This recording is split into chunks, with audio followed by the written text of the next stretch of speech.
안녕하세요. 책방차차 달콤 엘리입니다. 오늘 여러분과 함께 할 책은 죽음에도 지혜가 필요하다입니다. 이 책의 저자 헨리 마시는 70대가 되어 은퇴를 하고 전립선암 4기 판정을 받은 자신의 삶을 정리하기 시작했습니다. 말기암 환자가 된 의사가 우아한 죽음을 준비하는 과정, 삶의 끝에서 가장 나다움을 되찾는 여정을 솔직하게 담고 있죠. 여러 가지 생각을 하게 만드는 이 책에서 어느 부분을 소개할까 고민이 되었었는데요. 오늘은 조력 존엄사와 생명 연장에 대해서, 그리고 평생을 의사로 살아왔지만 이제 환자가 되어 돌아보는 의사에게 미처 하지 못한 질문이라는 제목의 글을 소개해 보겠습니다. 자, 그럼 지금부터 시작해 볼까요?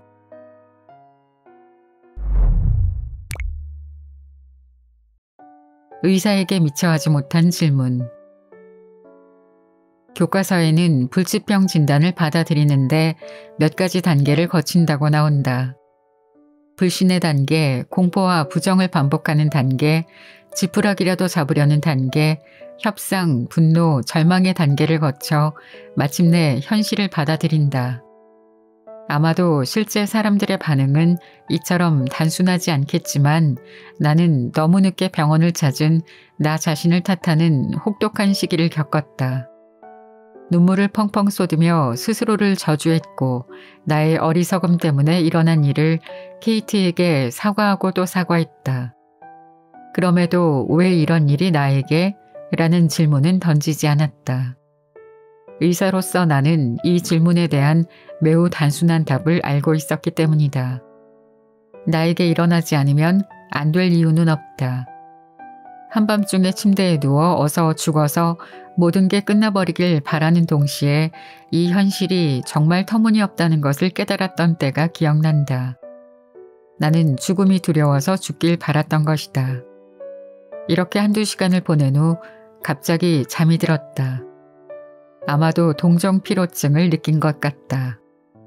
하지만 이렇게 고통스러운 과정을 겪으며 몇 가지 긍정적인 깨달음도 얻었다.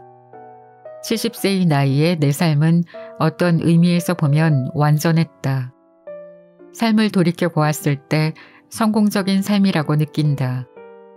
더 이상 이루어야 할 일이 없었다. 새 아이들은 모두 중년에 가까워지고 있고 건강하며 각자 잘 살고 있다. 사랑하는 손녀도 3명 있다. 유감스럽게도 손녀들이 어른이 되는 모습은 못 보겠지만 말이다. 한마디로 나는 생물학적 목적을 이행했고 진화의 측면에서 더 오래 살아야 할 이유가 없다. 나는 좋은 시기, 좋은 장소에서 태어났을 뿐만 아니라 부모님에게 지금과 같은 교육을 받을 수 있었던 것 모두 정말 운이 좋았다. 성공은 노력보다는 운에 더 좌우되는 것이며 열심히 일하는 능력을 갖추는 것 자체가 운의 문제이고 특정한 종류의 노고가 보상받는 사회에 사는 것도 운의 문제이므로 모두가 누릴 수 있는 것이 아니다.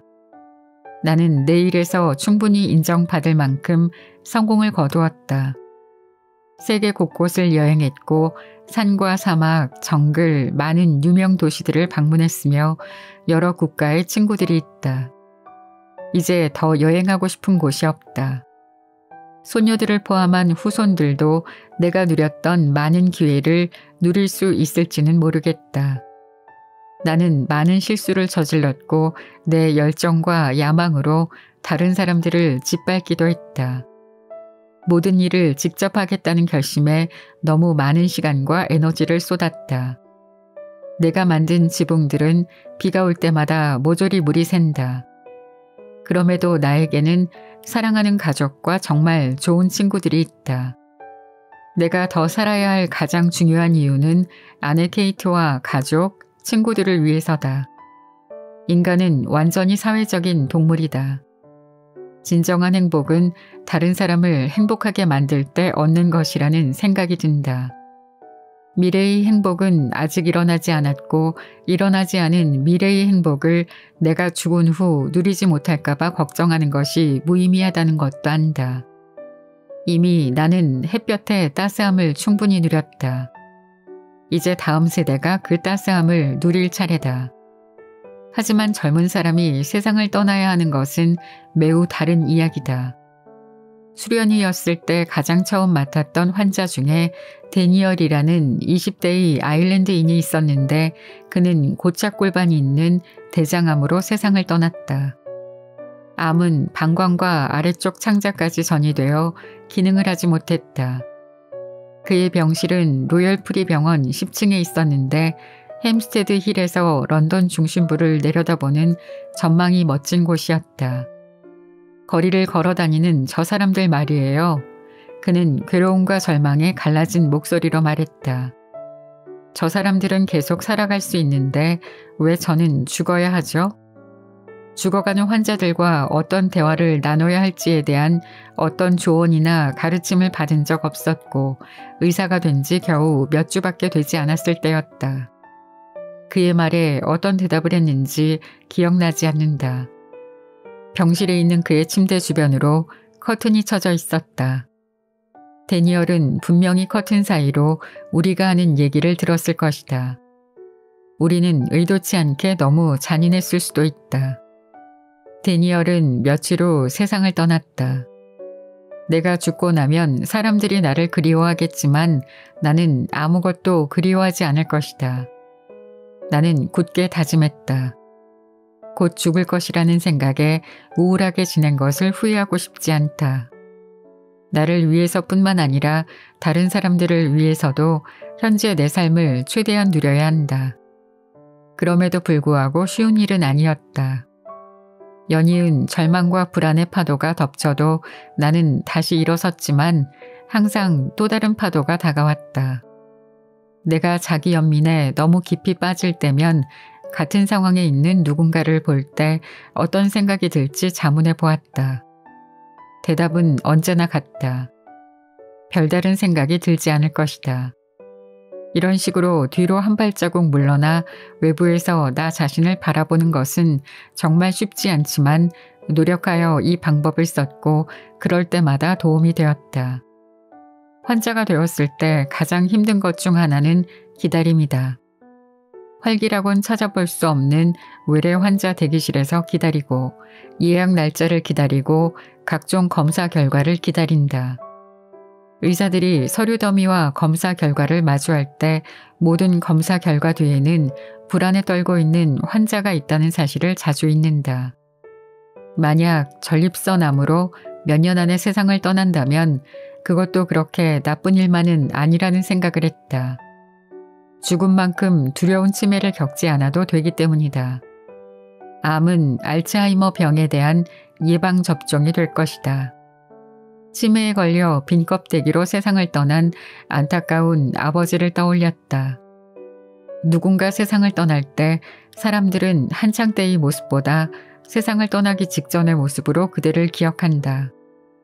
이렇게 투지에 넘치는 말과 순리론자의 허세에도 불구하고 나는 죽지 않길 간절히 바랐다. 인간은 진화를 거듭하며 장수에는 크게 관심이 없을지 몰라도 죽음은 엄청나게 두려워하게 되었다. 인간이 자신의 유전자를 성공적으로 유지하기 위해서는 죽음을 두려워하며 삶을 위험에 빠뜨리지 않아야 자식을 잘 키울 수 있다. 하지만 자식을 키우는 젊은 나이가 지나 더 이상 두려움을 가질 필요가 없는 노년이 되었는데도 인간은 죽음에 대한 두려움을 안고 있다. 노년에 이런 두려움을 갖는 것은 우리를 더 불행하게 만들 뿐이다. 모든 사람은 언제가 되었든 어떤 방식으로든 죽음을 겪을 수밖에 없고 그것이 인생의 한 부분임을 너무도 잘 안다. 그럼에도 불구하고 더 살고 싶은 나의 바람은 첫눈에 반한 사랑처럼 너무도 강렬하고 명백했다.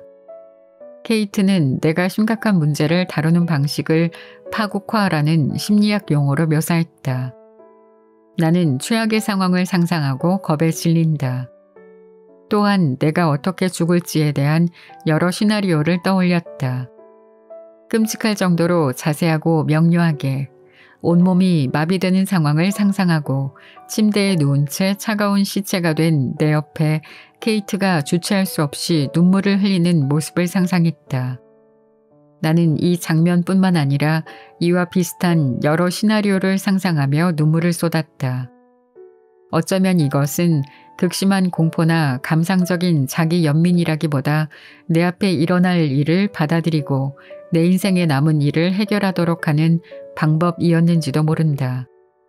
전이 여부를 알게 되기까지 기다린 2주 동안 상상할 수 없을 정도로 힘든 시간을 보냈다. 대부분 환자들처럼 나도 검사 결과를 물어보기 위해 병원에 먼저 연락할 엄두가 나지 않았다.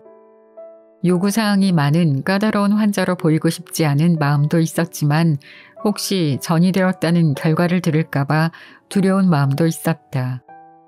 모르는 게 약일 때도 있다. 하지만 결국 동료 의사인 켄에게 도움을 요청했고 그가 종양 전문의에게 연락을 취했다. 병원에서 아직 연락이 없는 것에 대한 온갖 불길한 이유들을 떠올렸다. 이틀 후 종양 전문의에게 연락이 왔다. 늦게 연락드려서 정말 죄송합니다. 그가 말했다. 팀원들이 환자분이 스캔 검사를 받았다는 사실을 깜빡했네요. 저에게 먼저 연락 주셔서 정말 다행이에요. 지금 팀원들이 계속 바뀌는 상황이라. 일주일 후 다시 병원을 찾았다. 검사 결과지를 잘 챙기세요. 그는 더 이상의 설명은 덧붙이지 않았다. 나중에 확인해보니 내 스캔 검사 결과를 인쇄한 종이였다. 방사선 치료를 받기 전까지 PSA 수치를 1 이하로 내려야 합니다. 그럴 확률이 얼마나 되죠? 내가 물었다. 90%입니다. 그가 대답하자 내 심장이 뛰었다. 하지만 환자분의 경우 위험 요소가 있어요. 그가 덧붙였다. PSA 수치가 너무 높다는 거겠죠? 나는 낙담하며 말했다. 그는 내가 조직 검사를 받아야 한다고 말했다. 꼭 해야 할까요? 내가 물었다. 이미 진단이 나온 거 아닙니까? 죄송하지만 조직 검사를 받지 않으면 새로운 암치료제의 임상에 참여할 수 없습니다. 그가 답했다. 실험적인 약물로 치료를 받아야 할 수 있다는 사실이 썩 내키지는 않았지만 어쩔 수 없는 상황을 받아들였다. 그게 전부였다. 저번과 마찬가지로 이 상황이 불편했고 말이 잘 나오지 않았다. 내가 의사였기 때문에 치료 과정에 대해 잘 알고 있다고 생각했을까? 아니면 내가 말을 많이 하지 않았기 때문에 궁금한 것이 없다고 생각한 것일까? 아니면 유인물과 전문 간호사들을 통해 확인하라는 것일까? 암치료에 따른 의료적 거세에 대해서도 나는 비교적 빨리 받아들였지만 이 문제에 대해서도 더 논의했다면 좋았을 것이다. 예전에 뇌종양을 진단받은 지 얼마 안 된 환자들을 만날 때는 상담하는데 적어도 1시간 혹은 그 이상의 시간을 쏟으려 노력했다. NHS에서 은퇴한 후 카트만두에서 일을 시작했을 때도 실습생들에게 외래 상담을 마칠 때는 반드시 혹시 궁금한 점 없으신가요? 라고 물어봐야 한다고 가르쳤다. 또한 이렇게 질문할 때 상투적이거나 재촉하듯 물어보아선 안 된다고 강조했다. 나는 환자의 모든 질문에 충분히 대답하는 것을 가장 중요히 여겼다. 하지만 이렇게 될 때까지는 오랜 세월이 걸렸다. 환자들이 미처 묻지 못한 질문이 어쩌면 나처럼 대답을 듣는 게 두려워서 묻지 못했던 질문이 상담 후에 생각나는 경우도 많았을 것이다. 내가 환자가 되고 보니 충격이 너무 크고 혼란스러워서 앞으로 어떤 일이 일어날지에 대해 전혀 물어보지 못했다. 생명 연장의 빛과 그림자. 나는 죽고 싶지 않다. 누군들 그렇겠는가. 당연한 말이겠지만 노쇠하고 싶지도 않다. 과거에는 인간의 삶에 비교적 정해진 시간이 있었고 70대에 죽는 것이 자연스러운 일이었지만 지금은 노화를 막거나 심지어 시간을 되돌리는 역노화 연구가 진지한 과학의 한 분야로 자리 잡았다. 우리는 자연의 일부고 우리가 하는 모든 일도 자연의 한 부분처럼 자연스럽다. 그것이 현명한지 아닌지는 다른 문제이지만 수명을 연장하려는 시도가 자연에 어긋난다는 얘기는 그래서 소용없는 말이다. 개인적으로 인간의 수명을 연장한다는 개념이 끔찍하다고 생각하지만 이면에 있는 과학을 이해하기 위해서는 이런 나의 편견을 극복해야만 한다. 몇 시간만 사는 곤충들부터 수백 년을 사는 그린란드 상어와 수염고래처럼 모든 생명체의 수명은 천차만별이다. 갈라파고스 땅거북과 같은 생명체는 나이가 들어도 노화의 징후를 거의 경험하지 않는다. 우리가 노화하는 이유에 대한 다양한 이론이 있지만 1973년에 테오도시우스 도부잔스키가 남긴 유명한 말, 진화를 고려하지 않고는 생물학의 어떤 것도 설명할 수 없다에 따라 모두 진화와 자연 선택론의 측면으로 설명되곤 한다. 노화의 주요 이론 중 하나는 기량적 다면 발현인데 간단히 말하면 진화의 태만을 의미한다. 동일한 유전자가 다른 환경에서 다른 효과를 내는 것으로 이에 따르면 젊은 시절 번식을 증가시키는 유전자는 노년기가 되면 해로운 영향을 미칠 수 있다. 이 유전자는 생명체의 삶 후반기에 세포 부패를 일으킴에도 불구하고 번식을 증가시킨다는 이유로 계속 선택되어 확산될 것이다. 자연 선택에 의한 진화는 단순한 메커니즘이지만 나는 거기에 목적과 의도가 있다고 생각하는 감상적 오류에 빠지지 않을 수 없다. 자연 선택은 노년에 겪는 고통에 대해서는 관심이 없다. 나는 버려졌다. 물론 언제나 예외는 있다. 예를 들어 물고기뿐만 아니라 인간도 다른 영장류들보다 훨씬 오래 산다. 인간의 이런 현상을 설명하는 가장 타당한 이론은 할머니 가설이다. 인간이 특별한 점은 할머니가 다음 세대의 양육에 참여한다는 것인데 이것이 다른 영장류에 비해 수명이 긴 이유라는 것이다. 할머니는 딸이 더 많은 아이를 낳도록 도와주는 역할을 하므로 할머니의 수명을 연장시키는 유전자가 그렇지 않은 유전자에 비해 상대적으로 살아남는 데 유리할 것이다. 번식은 단순히 아이를 낳는 것에서 그치는 것이 아니라 잘 키워서 자녀와 손주들이 스스로 번식을 잘 이어나갈 수 있도록 돕는 것도 포함되어 있다. 우리가 죽음을 두려워하지 않고 위험한 일에 거부감을 느끼지 않는다면 삶의 위험도가 커져 우리의 자식과 유전자는 살아남기 힘들 것이다. 그러나 내 자식들이 다 컸는데도 나는 죽음에 대한 두려움을 노년에 접어든 지금까지 갖고 있다. 죽음에 대한 두려움은 이제 무의미하다. 나는 사후 세계를 믿지 않아서 죽음을 두려워할 필요 없다는 말이 잘 이해되지 않는다.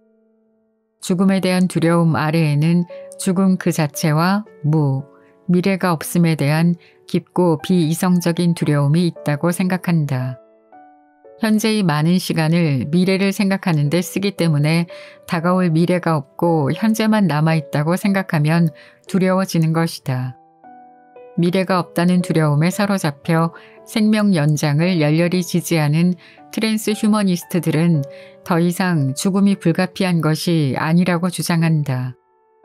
도룡뇽의 자리가 절단된 후에 새로운 다리가 자라나고 도마뱀의 꼬리가 다시 자라는 것처럼 적절한 과학기술의 발전이 뒷받침된다면 인간도 영원히 살 수 있다는 것이다. 우리가 얼마나 오래 살 수 있는지 결정하는 유전자를 해킹하게 될 것이며 죽음을 막기 위해 세포 과정을 바꿀 수 있다고 말한다. 오래 사는 것이 인생에서 가장 중요한 문제라는 그들의 믿음에 영향을 받은 불안하고 돈 많은 노인들은 죽음을 피할 수 있다고 믿으며 노화와 죽음에 대한 연구에 자금을 지원하고 있다. 나는 아직도 내가 수조개의 세포라는 사실을 이해하기 매우 힘들다. 이 세포들은 최초의 세포의 자손이며 각 세대는 간세포, 피부세포, 뇌세포 등 최소한 200가지 다른 종류의 세포들로 분화된다.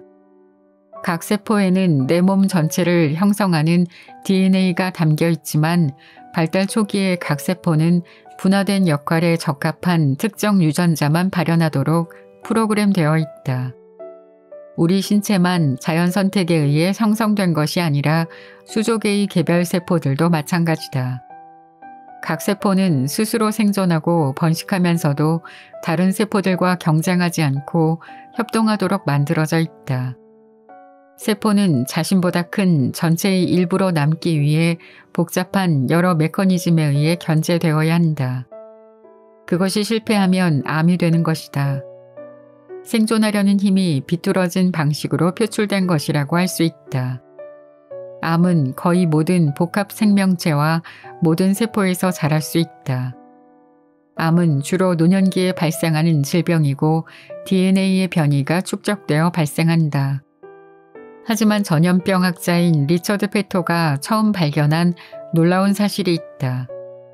이를 페토의 역설이라고 부르는데 고래처럼 덩치가 크고 수명이 긴 동물들의 암 항생들이 덩치가 작고 수명이 짧은 동물들보다 높지 않다는 것이다. 고래의 세포가 쥐의 세포보다 큰 것은 아니기 때문에 고래의 세포 수는 쥐보다 훨씬 많을 수밖에 없는데 세포 수가 많다고 암에 더 잘 걸리는 게 아니라는 뜻이다. 생명 연장 지지자들은 이를 암과 관련하여 수명에 대해 바꾸지 못할 건 없다는 근거로 여긴다. 하지만 문제는 암을 억제하는 메커니즘이 어떤 면에서는 노화와 밀접하게 관련되어 있는 것처럼 보인다는 것이다.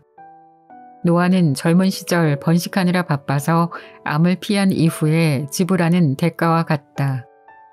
장수하는 삶이 더 나은 삶일까? 트랜스 휴머니스트들은 인간들이 곧 150살까지는 살게 될 것이라고 예측한다. 나는 이런 생명 연장의 꿈을 지지할 마음이 들지 않는다. 이런 연구에 쓰는 돈은 다른 곳에서 더 잘 쓰일 수 있다. 나 같은 회의론자에게 있어 생명 연장은 분명 문제가 있다. 적어도 쥐와 지렁이에게 있어서는 수명을 늘리는 것이 곧 건강 수명을 연장시키는 것이라는 믿을 만한 증거가 있다. 노화란 특정한 메커니즘을 가진 질병이며 인간의 신체가 노화로 악화되는 과정이 훌륭하게 규정된 바는 아무것도 없다. 그러니 관절염, 백내장, 황반 변성, 암, 골다공증, 뇌의 위축 등 뇌스캔 결과로 보이는 모든 노화 증상을 줄여준다는데 그런 기술을 어떻게 거부할 수 있을까? 그럼에도 불구하고 지금보다 더 많은 노인이 사는 세상은 끔찍할 것이다. 노인 인구가 늘어나는 현상은 이미 현실화되고 있다. 인간이 곧 150살까지 살게 된다면 단지 몇십 년을 더 산다고 과연 인간의 고통이 줄어들까? 우리가 죽음을 몇 년 더 늦춘다고 해서 우리 삶이 더 의미 있게 될까? 젊은이들의 미래가 되어야 하는데 노인들의 미래가 되진 않을까?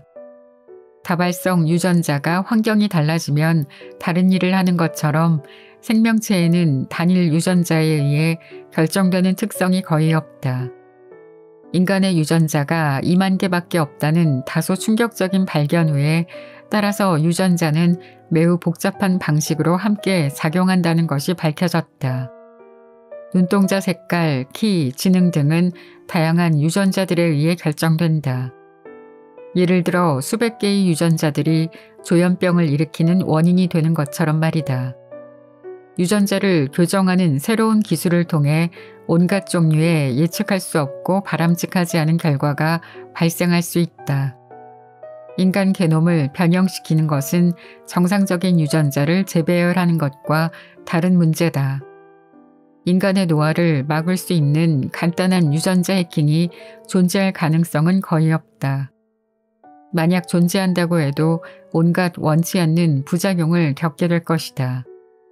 그럼에도 나이 드는 게 두려운 억만장자들의 지원을 받아 이런 연구는 계속될 것이다. 그들의 이기적이고 쾌락주의적인 탐욕이 지구의 수많은 생명체를 파괴하고 있다. 노화의 유전학이 생각보다 훨씬 더 복잡한 것으로 밝혀져 생명 연장이 아주 먼 미래의 일이 되길 바란다.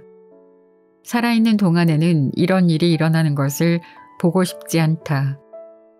연구자들이 무엇을 발견하게 될지는 아무도 모르지만 만약 그들이 성공한다 해도 장수하는 삶이 억만장자들의 삶을 더 의미 있게 해줄지는 의문이다. 내가 조력 존엄사에 찬성하는 이유. 나는 사후세계를 믿지 않는다. 내가 죽은 후에 벌이나 보상을 받는다거나 세상을 떠도는 불행한 유령이 될 수 있다고 생각하지 않는다. 생각과 감정은 물리적 현상이라는 신경과학의 메시지를 받아들이고 나면 사후세계는 있음직하지 않은 것으로 여겨진다. 그렇지만 신경과학자들 중 소수는 사후세계를 믿기도 한다. 내가 암에 걸렸다는 소식을 듣고 우리의 삶은 천국의 잔치에 가기 전에 즐기는 카나페와 식전 음료에 불과하다는 말을 한 사람도 있다. 나는 천국으로 가는 티켓을 산 적이 없다. 내가 죽으면 나를 구성하는 원자들은 천국의 잔치가 아니라 다른 형태의 물질이 되기 위해 재배열될 것이다. 우리는 우리보다 더 오래 사는 사람들의 기억에서 존재하게 된다. 피라미드, 예배당, 묘비에서처럼 말이다. 심지어 이것들도 영원히 존재하지 않는다. 그래도 좋은 기억을 남기기 위해 주어진 삶을 열심히 살아야 할 의무가 있다. 처음 전립선암을 진단받았을 때는 이를 받아들이는 것이 힘들었지만 죽음에 대해 생각할수록 정말 중요한 질문은 나는 어떤 죽음을 맞이할 것인가? 라는 것이 명확해졌다. 의사로서 많은 사람들이 죽는 것을 지켜보았다. 편안히 죽는 사람도 있고 그렇지 못한 사람도 있다. 죽는 방법은 다양하다. 빨리 죽을 수도 있고 서서히 죽을 수도 있고 고통이 없을 수도 있고 있을 수도 있다. 때로는 집중치료와 소생술로 수명을 더 유지하기도 하지만 그것은 죽음을 부정하고 싶은 마음에서 나오는 속임수가 되기 쉽다. 안타까운 점은 편하게 죽는 경우는 아주 드물고 대부분의 사람들은 병원에서 낯선 사람들의 보살핌을 받으며 존엄성과 자율성이 거의 없는 상태로 생을 마감한다는 사실이다. 의학은 인류에게 대단하고 멋진 축복을 가져다 주었지만 저주도 함께 가져왔다. 극심한 고통을 경험하는 사람은 전보다 줄었을 수 있지만 죽음은 어느 날 갑자기 일어나는 것이 아니라 고통스럽게 겪는 장기 경험이 되어버렸다. 현대의 진단기술은 나의 경우처럼 비교적 건강할 때 질병과 죽음을 예측하고 미리 알려준다. 죽을 병에 걸렸다는 진단은 모든 것을 바꿔버린다. 그리스에서 유래된 안락사라는 단어는 좋은 죽음을 의미한다. 죽어가는 사람이 죽을 수 있게 의사들이 도와줄 수 있다는 개념은 새롭게 나타난 것이 아니다.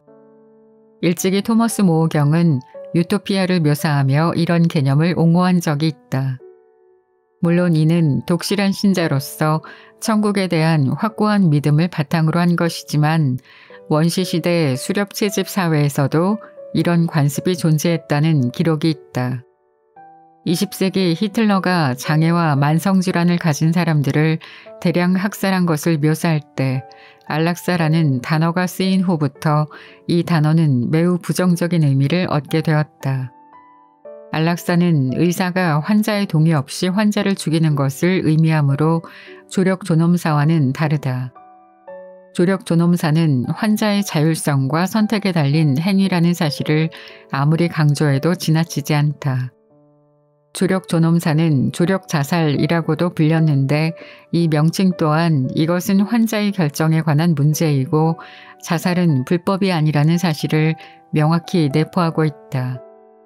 과거에 합법적으로 구한 몇 가지 약물로 내 삶을 마감할 수 있는 자살 키트를 생각해 본 적 있다. 암을 진단받은 후 내 죽음이 얼마나 비참할지 상상하면서 더 절박해졌는데 자살 키트가 제대로 기능하지 않을까봐 걱정되었다. 과다 복용한 알약을 전부 토해낼 수도 있는 것이었다. 절망에 빠진 나는 의사이자 가까운 친구에게 전화를 걸었다. 그에게 암에 걸린 소식을 전하며 눈물이 터졌고 앞에 앉아있던 케이트도 함께 눈물을 흘렸다. 나는 한동안 친구와 내 병에 대해 논의했다. 그런 생각을 하기엔 아직 이른 거 아니야? 그가 물었다. 맞아, 그래도 최악의 상황을 대비하고 싶어. 내가 말했다. 나는 잠시 머뭇거리다가 얘기했다. 마지막 순간이 왔을 때 도움이 필요하다면 나를 도와줄 거라고 약속하지? 그래, 약속해. 그가 말했다. 그가 약속해준 덕분에 괴로움이 어느 정도 완화되었지만 완전히 사라지지는 않았다. 물론 자살이라는 건 언제든지 할 수 있지만 적합한 약물을 얻는데 제한이 있기 때문에 끔찍한 방법을 쓸 수밖에 없다. 높은 곳에서 뛰어내리거나 목을 베거나 목을 매거나 질식으로 죽어야 한다. 미국에서는 매년 2만 건의 총기 자살이 일어난다. 이렇듯 조력 없는 죽음은 당사자와 가족 모두에게 고통을 안겨준다. 막상 마지막의 순간이 왔을 때 자살하고 싶지 않을 수 있다는 사실도 인지하고 있다. 많은 사람들이 죽어가고 있다는 사실과 살 수 있다는 믿음이 복합적으로 존재하는 해리성 상태에 빠지곤 한다. 나에게도 이런 현상이 시작되는 것을 느꼈다. 당장 죽음을 생각할 단계는 아니었지만 처음 암을 진단받았을 때 희망과 절망 사이를 오가며 극심한 감정 변화에 시달렸다. 동시에 상반된 감정을 느끼는 것은 불가능하다. 인간은 착시처럼 두 가지 감정을 번갈아 가며 느낀다. 결국 미래가 없다는 확신에 직면하면서도 희망을 버릴 수 없기에 자아는 불일치 않은 여러 갈래의 신념들로 분리된다. 현재 벨기에, 캐나다, 스페인, 뉴질랜드, 독일, 미국의 여러 주, 오스트리아, 네덜란드처럼 많은 국가에서 조력 존엄사가 합법화되었다. 합법화하는 국가들은 점점 늘어나고 있다. 국가들마다 충족해야 할 기준도 다르며 진행 방법도 다르다. 네덜란드에서는 치사 주사로 진행되고 캘리포니아에서는 환자가 약물 혼합제를 직접 마셔야 한다. 힘겨운 고통을 겪거나 환자의 생존 기간이 6개월 미만일 경우에만 허용되며 독립적으로 활동하는 전문가의 검토도 받아야 한다. 최근 네덜란드에서는 불치병을 진단받거나 힘겨운 고통을 겪지 않아도 완전하게 삶을 마무리 지으려는 이유에 조력 존엄사를 허용하자는 캠페인이 일어나고 있지만 아직까지는 성공을 거두지 못했다. 많은 국가에서 조력 존엄사가 실행되고 있다는 것은 실제로 조력 존엄사가 어떻게 진행되는지 확인할 수 있는 믿을 만한 자료가 생겼다는 뜻이다. 최근까지는 아무런 증거가 없었기 때문에 반대 측 가설을 부인할 근거가 부족했다. 하지만 이제 그 주장들을 부인할 자료가 많아지고 있으며 반대자들이 걱정하는 일들은 아무것도 현실화되지 않았음이 증명되었다. 근래 조력 존엄사를 반대하는 사람들은 취약한 사람을 대상으로 자살을 설득하거나 압박하는 악행이 일어날지 모른다고 주장한다. 그들이 말하는 취약한 사람은 죽어가는 사람들, 장애가 있는 사람들, 나이 든 사람들이다. 조력 존엄사를 합법화하면 취약한 사람들의 삶 전체가 평가절하되면서 사회가 타락할 것이라고 주장한다. 이것은 전적으로 가설에 근거한 주장이다. 조력 존엄사를 금지하는 것이 냉담한 사회와 잔인한 범죄를 저지할 보호막이라는 개념은 어딘가 이상해 보인다. 조력 존엄사를 허용함으로써 따라오는 안전장치가 노인학대를 식별하고 예방하는 데 더 큰 역할을 할 것이다. 조력 존엄사의 합법화가 호스피스 케어를 줄이는 수단으로 악용될 것이라는 반대 의견도 있다. 다시 말하지만 이것도 조력 존엄사가 허용된 국가들에서 입증되지 않은 주장이다. 조력 존엄사는 완화 치료의 일부로 봐야 한다. 실제로 영국에서도 말기 환자에게 진정제를 처방하는 형태로 조력 존엄사가 비공식적으로 실행되고 있다. 다만 이것이 정직하지 못한 완화 치료의 임시 방편이라는 것에는 동의한다. 고통과 괴로움을 완화하기 위한 목적인 척 다량의 아편유 진통제를 처방하지만 사실 이 약물은 환자의 죽음을 앞당기는 데 사용된다. 그것은 동의 없는 안락사나 다름없는데 수련의 시절에 나도 처방한 적 있었다.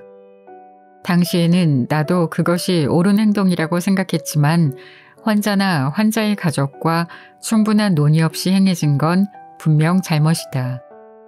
문제는 이런 처방이 쉽게 남용될 수 있다는 사실이다. 조력 존엄사가 합법화되지 않으면 결국 의사의 손에 너무 많은 권력을 쥐어주게 된다. 조력 존엄사가 합법화되지 않고는 정직하고 열린 토론이 일어날 수 없고 완곡한 표현과 반쪽짜리 진실만 얘기할 것이다.